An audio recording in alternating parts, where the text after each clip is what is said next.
Hey guys, I got something to report to you tonight. Kane became a daddy about a month ago, and the young lady that I keep Kane for, and I know he's here like 80-90% of the time, so I call him mine. But technically, the girl is a nurse and she works a lot, and so I keep Kane most of the time for her. So she's technically his owner. But her female has just given birth a month ago to a pretty good sized litter. There's like seven puppies, and only one of them was a boy like Kane, but six girls. And there was a little bitty small one, the little runt guys. And God bless the little thing's heart. You know, it just kills me because she's so small compared to the rest of them. And for whatever reason, the little thing just stopped eating yesterday. And of course, all of the other six puppies, they went ahead with things. I mean, they started eating the soft food, and they'll eat a little bit of the puppy formula, like supplementing, because their mother quickly stopped producing milk since they were well on their way. And she's a fairly young dog too. She's only about a year and a half old, so I don't know if that's why. But she quit producing milk, and they're doing rather well and going on, and not seeming to mind at all. But this little one, guys, the little thing hadn't eaten, I believe it was since yesterday morning, and Tatum brought him over here, and she was so worried about going. And of course, she'll be gone from the house 10, 12 hours at a time, working shifts at the hospital. And I think the little thing was more dehydrated than anything else. So I think that we can get the little thing to eat out of a dropper, like a little eyedropper. We've got a little bottle and everything set up with the puppy formula for her. And I think she's starting to take to that. So I laid hands on her and prayed in the name of Jesus for him to save her and to spare her life, and that I would take her and raise her if he would just let her live. And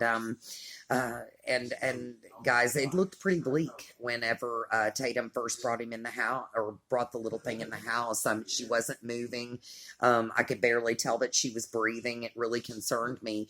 And Jesus is so good to us, guys. And I begged him. I said, please, Lord, let the little thing live, and dear God, save the little thing's life. And I promise that I will take good care of her until you come for us. And just let it be so, if it is your will, because your word says that anything we ask in your name, that it shall be done for us. And I know that the prayers of the saints availeth much. And please help me. And really, guys, I get so emotional about my dogs and everything, and I love them. They're such good companions, and I didn't want to see anything happen to this little thing.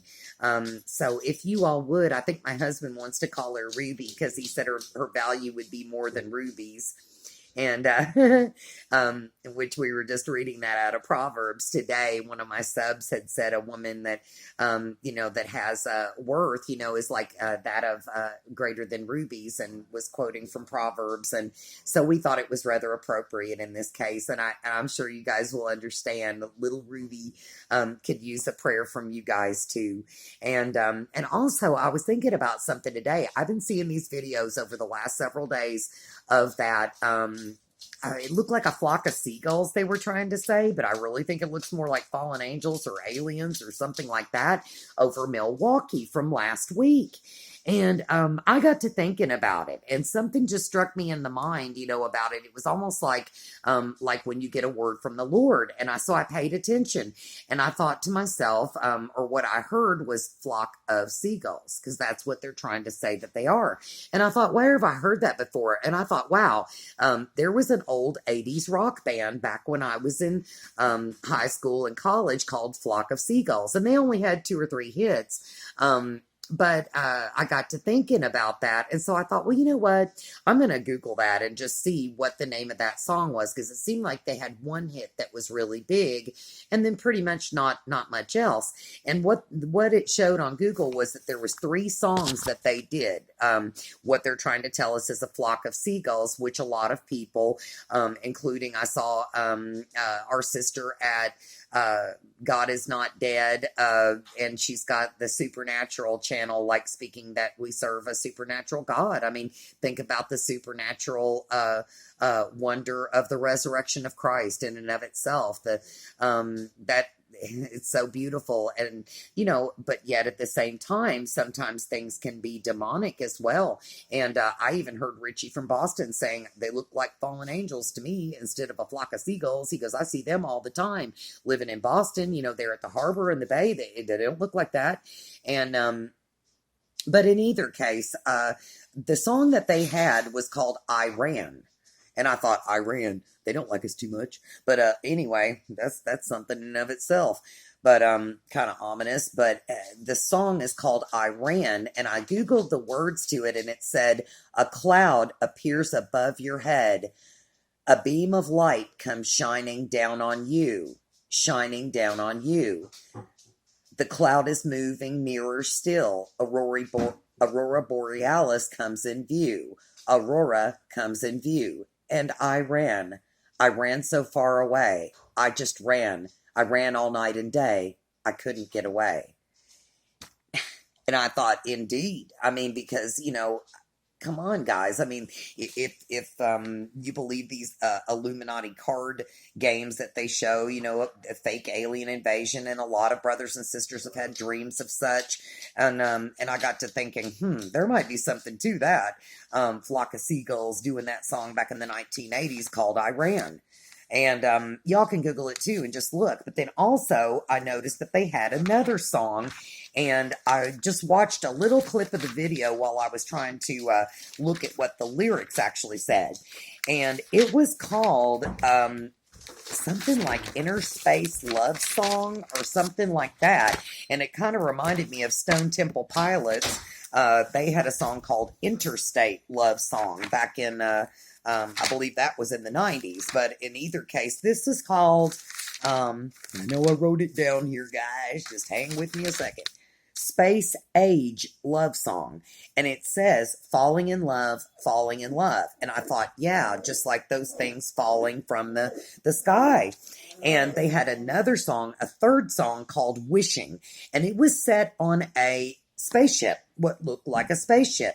So it's weird how they had this Aurora Borealis on the first song, Space Age Love Song was the second song, and then Wishing was actually set on a spaceship, and the band members were in a control panel room. It looked like something like the way they used to have the old Star Trek television show set up, or even the movies that they made later on. And it said, if I only had a photograph of you.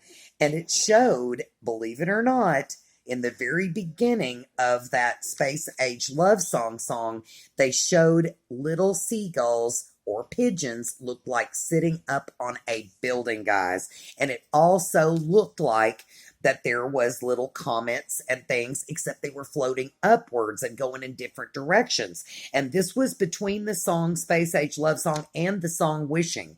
It looked like it was set on a spaceship, and they show a dark sky with seagulls perched on top of a building, just like they showed us when they were trying to explain away that they were just seagulls, which maybe they were. But I just think it's weird. And this whole thing's weird.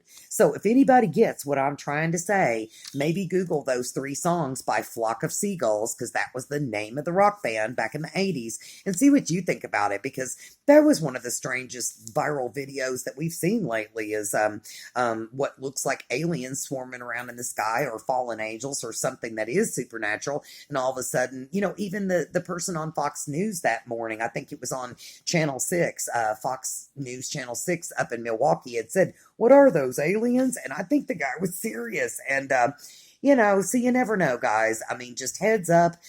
We see a lot of things when we look up nowadays. And Jesus did say, I'll put signs in the sun, moon, and stars before my return. So just keep these things in mind, and maybe say a prayer for little Ruby. And I know we'll talk real soon.